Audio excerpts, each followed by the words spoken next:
नमस्कार दोस्तों, आज हम आपके लिए एक ऐसी धार्मिक कहानी लेकर आए हैं जिसे सुनने के बाद आपको इस बात का ज्ञान प्राप्त होगा कि मोक्ष की प्राप्ति का सही मार्ग क्या है। दोस्तों, आपसे एक छोटी सी रिक्वेस्ट है कि अगर आप हमारे चैनल पर नए हैं तो हमारे चैनल को सब्सक्राइब जरूर करें। मोक्ष का सही मार्ग क्या है? जो मनुष्य स्वर्ग तक पहुँचने के लिए पुण्य कर्म करता है वह कभी भी अमर नहीं होता, कभी भी मोक्ष प्राप्त नहीं कर सकता। जो अच्छे कर्म करता है, जो परोपकारी है, वह पुण्य प्राप्त करता है। मैं की भावना का अर्थ है परम पुरुष को जानना। इसलिए कहा गया है कि आत्मज्ञान की प्राप्ति से मोक्ष की प्राप्ति होती है। मोक्ष का अर्थ जन्म और मरण के चक्र से मुक्त होने के अलावा सर्वशक्तिमान बन जाना है। सनातन धर्म में मोक्ष तक पहुंचने के सैकड़ों मार्ग बताए गए हैं। गीता में उन मार्गों को 4 मार्गों में बांटा गया है। ये 4 मार्ग हैं कर्म योग, सांख्य योग, ज्ञान योग और भक्ति योग। मोक्ष एक दार्शनिक शब्द है जो कि हिंदू, बौद्ध, जैन तथा सिख धर्मों में प्रमुखता से आता है, जिसका अर्थ है मोह का क्षय होना। शास्त्रों में मोक्ष के बारे में बताने वाले मुख्य हिंदू दर्शन, बौद्ध दर्शन, जैन दर्शन, भारतीय दर्शन है। शास्त्रकारों ने जीवन के 4 उद्देश्य बतलाए हैं: धर्म, अर्थ, काम और मोक्ष। इनमें से मोक्ष परम अभीष्ट अथवा परम पुरुषार्थ कहा गया है। मोक्ष की प्राप्ति का उपाय आत्म तत्व या ब्रह्म तत्व का साक्षात दर्शन करना बतलाया गया है। न्याय दर्शन के अनुसार दुख का अत्यधिक नाश ही मुक्ति या मोक्ष है। सांख्य के मत से तीनों प्रकार के तापों का समूल नाश ही मुक्ति या मोक्ष है।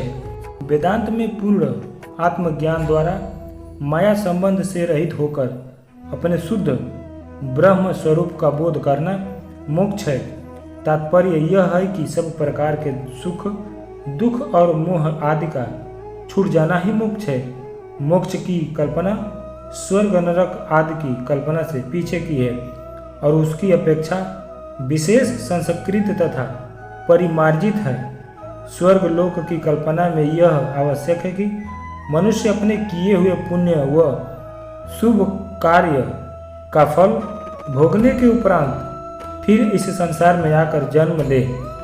इससे उसे फिर अनेक प्रकार के कष्ट भोगने पड़ेंगे, पर मोक्ष की कल्पना में यह बात नहीं। भारतीय दर्शन में नश्वरता को दुख का कारण माना गया है। संसार आवागमन, जन्म, मरण और नाश्वरता का केंद्र है। इस अविद्याकृत प्रपंच से मुक्ति पाना ही मोक्ष है।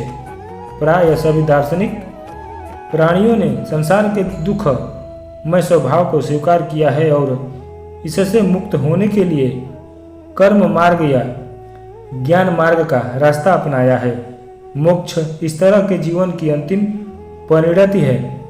इसे पारमार्थिक मूल्य मानकर जीवन के परम उद्देश्य के रूप में स्वीकार किया है।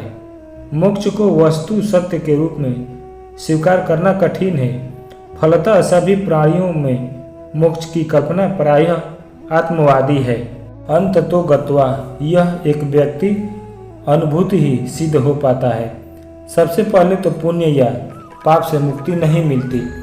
पुण्य और पाप दोनों ही कर्म बंधन में बांधने वाले हैं। दोनों का अभाव ही मोक्ष है। इसके लिए आवश्यक है कि पुण्य अथवा पाप के प्रति आसक्ति रखें। बिना प्राकृतिक रूप से कर्म करने चलना है। जिस प्रकार से नदी के प्रवाह में पड़े हुए पत्ती की कोई स्वतंत्र इच्छा नहीं होती, अपितु वह जल के प्रवाह के ही समान गतिशील होता है, उसी प्रकार व्यक्ति भी अपनी स्वतंत्र शुभाशुभ इच्छाओं का परित्याग करके केवल कर्तव्य कर्मों के प्रति आचरण करे तो उसके कर्म बंधन का धीरे धीरे स्वतः लोप हो जाता है।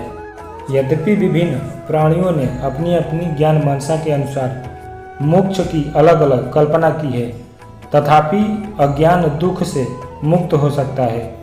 इसे जीवन मुक्ति कहेंगे, किंतु कुछ प्रणालियाँ जिनमें न्याय, वैश्विक एवं विशिष्टाद्वैत उल्लेखनीय है। जीवन मुक्ति की संभावना को अस्वीकार करते हैं। दूसरे रूप को विदेह मुक्त कहते हैं। जिसके सुख दुख के भावों का विनाश हो गया हो, वह देह त्यागने के बाद आवागमन के चक्र से सर्वदा के लिए मुक्त हो जाता है। उसे निग्रहवादी मार्ग का अनुसरण करना पड़ता है। उपनिषदों में आनंद की स्थिति को ही मोक्ष की स्थिति कहा गया है, क्योंकि आनंद के सारे द्वंद्वों का विलय हो जाता है। यह अद्वैतानुभूति की स्थिति है। इसी जीवन में इसे अनुभव किया जा सकता है।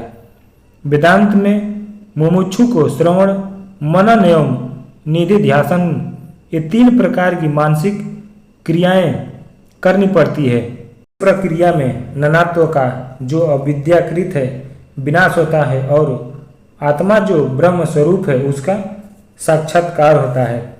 मुमुक्षु तत्वमसि से अहम ब्रह्मास्मि की ओर बढ़ता है। यहाँ आत्म साक्षात्कार को मोक्ष माना गया है। वेदांत में यह स्थिति जीवन मुक्ति की स्थिति है। मृत्यु उपरांत वह ब्रह्मा में विलीन हो जाता है। ईश्वरवाद में ईश्वर का सानिध्य ही मोक्ष है। अन्य दूसरे वादों में संसार से मुक्ति ही मोक्ष है। लोकयात में मोक्ष को अस्वीकार किया गया है।